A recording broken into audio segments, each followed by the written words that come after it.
Malam itu, di sebuah desa terpencil di pinggiran kota, seorang pemuda bernama Randy sedang mengendarai motornya melewati jalan setapak yang sepi. Jalan itu memang dikenal angker, terutama karena di ujungnya terdapat pemakaman tua yang sudah lama tidak digunakan. Warga sekitar menyebutnya sebagai Jalan Buntu, karena tidak ada yang berani melintas di sana setelah matahari terbenam. Randy sebenarnya tidak percaya dengan hal-hal mistis.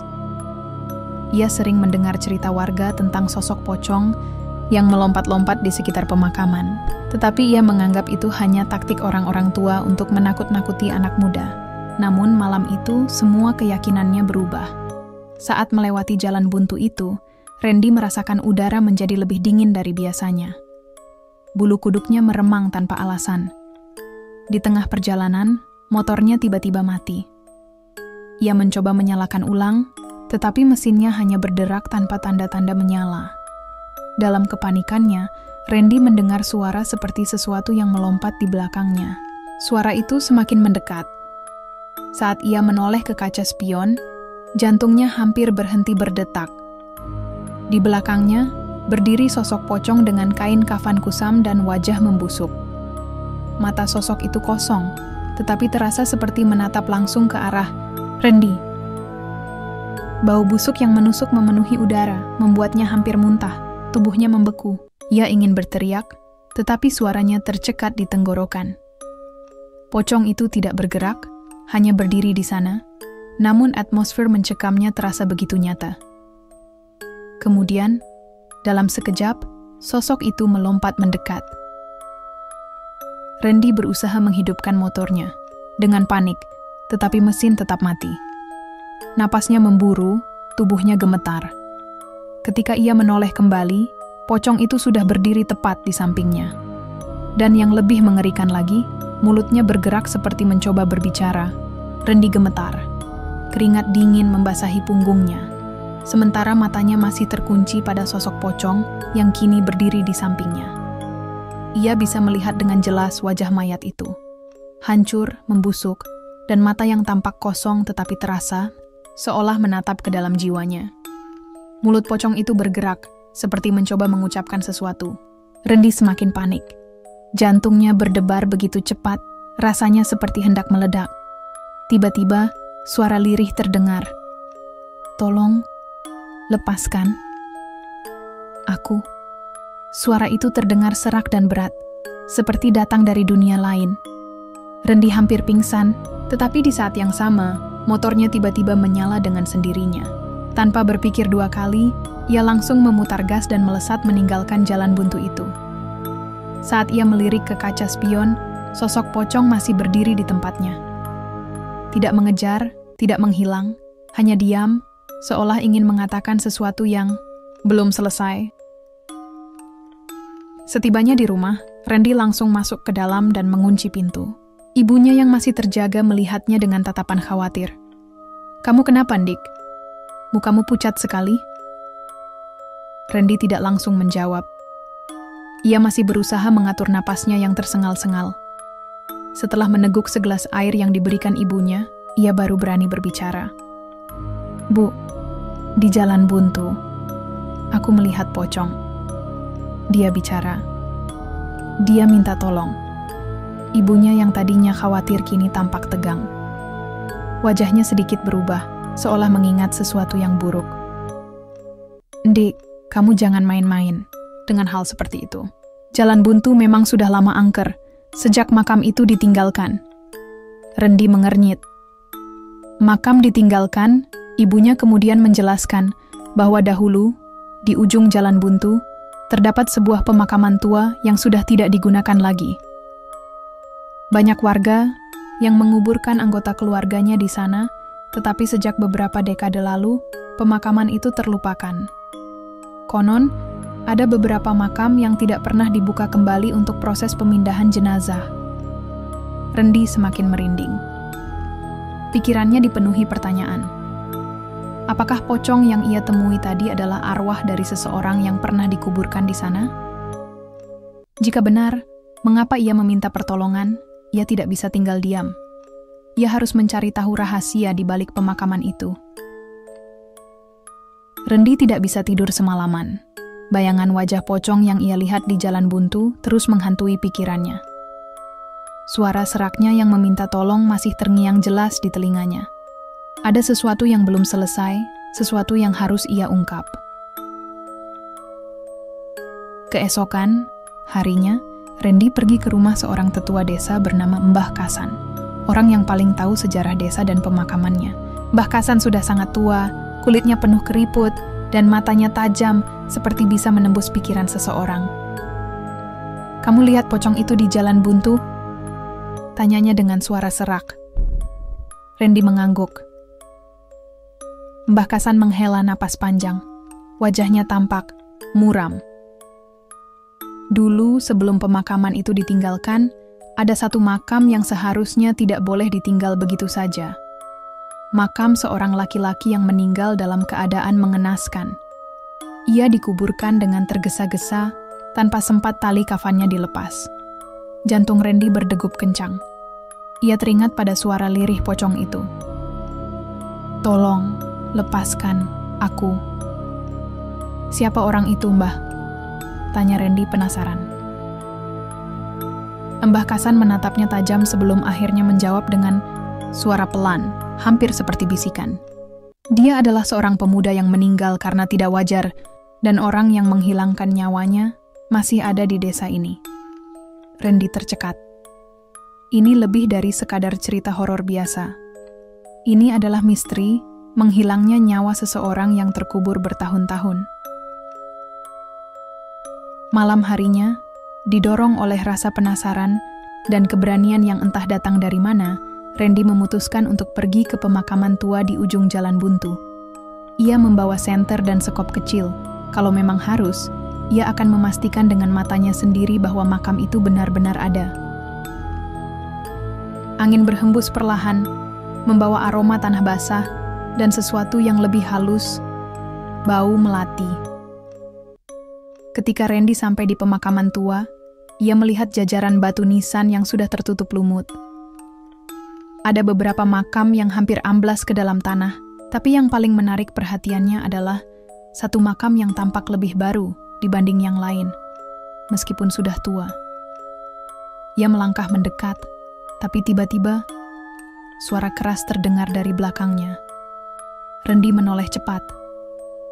Di bawah remang cahaya bulan, ia melihat sesuatu yang membuat darahnya membeku. Di antara pepohonan, di belakang salah satu makam, sosok pocong itu berdiri, menghadapnya. Kali ini, ia lebih dekat dari sebelumnya. Matanya yang kosong seperti menatap langsung ke dalam jiwa Randy. Kain kafannya kotor, seperti telah lama terpendam dalam tanah. Lalu, dengan suara yang lebih jelas dari sebelumnya, pocong itu berbicara lagi. "Gali makamku.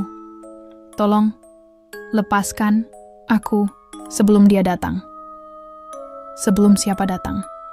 Randy tidak punya waktu untuk berpikir lebih jauh. Angin tiba-tiba bertiup kencang, dan ia merasakan sesuatu yang lebih menyeramkan dari pocong itu. Dari kejauhan, terdengar suara langkah kaki. Suara seseorang yang mendekat dengan niat buruk. Randy berdiri kaku di depan makam yang ditunjukkan oleh pocong itu. Keringat dingin mengalir di pelipisnya. Malam terasa semakin mencekam. Angin bertiup kencang, membawa bau tanah basah yang bercampur dengan aroma melati yang semakin menusuk. Suara langkah kaki itu semakin dekat. Tidak hanya satu. Ada dua pasang kaki yang berjalan perlahan mendekatinya dari kegelapan pemakaman. Jantung Randy berdegup lebih kencang. Ia menyorotkan senternya ke arah datangnya suara. Dua orang pria muncul dari balik pepohonan. Wajah mereka gelap, tapi sorot mata mereka tajam, penuh dengan sesuatu yang mengancam. Salah satunya adalah Pak Jono, lelaki setengah baya yang selama ini dikenal sebagai orang terpandang di desa. "Malam-malam begini, ngapain kamu di sini, Dik?" Suara Pak Jono berat, dingin, penuh tekanan. Randy menelan ludah. Ia tahu ada sesuatu yang tidak beres. "Aku cuma penasaran, Pak. Soal makam ini," jawabnya gugup. Mata Pak Jono melirik ke arah makam yang hendak digali Randy. Wajahnya langsung berubah. Rahangnya mengeras dan matanya menyiratkan ketakutan. Siapa yang menyuruhmu ke sini? Tanyanya dengan suara lebih dalam. Randy tidak langsung menjawab. Ia melirik sekilas ke tempat pocong itu tadi berdiri. Tapi sekarang, sosok itu sudah menghilang. Pak Jono menghela napas, lalu menoleh ke pria di sebelahnya. Dia sudah tahu terlalu banyak. Tanpa peringatan, pria yang satu lagi merogoh sesuatu dari balik jaketnya. Sebilah kayu. Mata Randy membelalak. Ia mundur selangkah. Mereka akan melenyapkannya. Dalam kepanikan, Randy melakukan satu-satunya hal yang terpikir olehnya, berlari. Ia melompat ke belakang, menghindari sabetan kayu yang hampir mengenai lengannya. Tanpa menoleh, ia berlari sekencang mungkin di antara makam-makam tua, mencoba mencari jalan keluar dari pemakaman. Namun, suara langkah kaki di belakangnya semakin cepat. Pak Jono dan pria itu mengejarnya. Saat Randy hampir mencapai gerbang pemakaman, kakinya tersandung akar pohon yang mencuat dari tanah. Ia terjatuh dengan keras, kepalanya menghantam batu nisan, hingga pandangannya sedikit berkunang-kunang. Dalam keadaan setengah sadar, ia melihat Pak Jono berdiri di atasnya, mengangkat kayu tinggi-tinggi. Kamu terlalu banyak tahu, Dik. Makam itu seharusnya tetap tertutup selamanya. Kayu itu hampir diayunkan ke arahnya, tetapi tiba-tiba udara berubah drastis. Bau melati yang menyengat memenuhi udara. Suara angin bergemuruh. Lalu terdengar suara, seperti sesuatu yang jatuh dengan keras. Pak Jono dan anak buahnya mendadak terdiam. Wajah mereka mendadak pucat. Mata mereka melebar penuh ketakutan. Randy yang masih tergeletak di tanah ikut melihat ke arah yang mereka tatap. Dan di sana, pocong itu muncul lagi. Namun kali ini, ia tidak diam. Sosok itu mulai melompat ke arah mereka. Semakin dekat, semakin cepat, dengan mata kosong yang menatap tajam ke arah Pak Jono. Kembalikan aku. Suara berat yang menggelegar mengguncang pemakaman, membuat bulu kuduk Randy berdiri. Pak Jono dan pria itu berteriak. Mereka berbalik dan berlari sekuat tenaga, meninggalkan Randy yang masih tergeletak di tanah. Sebelum menghilang ke dalam gelap, Randy mendengar Pak Jono berteriak, "Jangan ganggu aku hanya melakukan apa yang harus dilakukan." Tapi pocong itu terus mengejar mereka, hingga suara langkah dan teriakan mereka lenyap di kejauhan. Randy terengah-engah, ia berhasil selamat untuk saat ini. Tapi misterinya masih belum selesai. Apa sebenarnya yang dilakukan Pak Jono? Apa yang ia sembunyikan? Di hadapannya, makam yang tadinya tertutup kini terlihat seperti sedikit tergali. Seakan-akan ada sesuatu di dalamnya yang menunggu untuk diungkap. Dan di balik semua itu, rahasia yang selama ini terkubur, akhirnya siap untuk bangkit kembali. Randy masih terduduk di tanah, napasnya tersengal. Pemakaman tua itu kini terasa lebih sunyi, tetapi aura dingin masih menyelimuti udara. Ia menatap makam yang sedikit tergali di depannya. Tiba-tiba, tanah di atas makam itu bergerak sendiri. Randy menahan napas. Sesuatu di dalam sana seperti berusaha keluar. Dengan tangan gemetar, ia meraih sekop yang tadi ia bawa dan mulai menggali. Semakin dalam, semakin jelas sebuah benda terlihat. Kain kafan yang sudah kotor dan usang. Ini makam pocong itu. Ia menggali lebih dalam, hingga akhirnya ia menemukan sesuatu yang mengejutkan. Jasad di dalamnya masih terikat kain kafan dengan tali yang erat di bagian kepala, leher, tangan, dan kakinya. Arwah ini benar-benar terperangkap. Randy segera menarik pisaunya, dan dengan tangan gemetar, ia mulai memotong tali kafan itu satu persatu. Saat tali terakhir terlepas, tiba-tiba angin kencang bertiup, mengguncang pepohonan di sekitar makam. Bau melati yang menyengat langsung menghilang, dan di depan Randy, samar-samar, ia melihat bayangan sosok pocong itu berdiri, menatapnya. Namun kali ini, matanya tidak kosong lagi. Wajahnya lebih tenang, tidak ada lagi aura mencekam yang mengelilinginya. "Terima kasih," suara lirih terdengar, sebelum akhirnya bayangan pocong itu perlahan memudar dan menghilang ke udara. Arwah itu akhirnya bebas. Keesokan harinya, kabar mengejutkan mengguncang desa. Pak Jono ditemukan dalam kondisi misterius di ladangnya warga. Yang menemukannya mengatakan bahwa wajahnya penuh ketakutan, seolah melihat sesuatu yang mengerikan sebelum ia meninggal. Tidak ada luka fisik yang berarti, tetapi matanya terbuka lebar, seperti seseorang yang meninggal karena ketakutan yang luar biasa. Sementara itu, pria yang bersamanya malam itu ditemukan di tepi sungai dalam keadaan pingsan. Ketika ia sadar, ia hanya bisa mengigau ketakutan. Pocong itu, dia kembali. Dia menatapku, dia menuntut balas. Tidak ada yang tahu pasti apa yang terjadi pada mereka malam itu. Tetapi satu hal yang jelas, rahasia yang selama ini tersembunyi, akhirnya terungkap.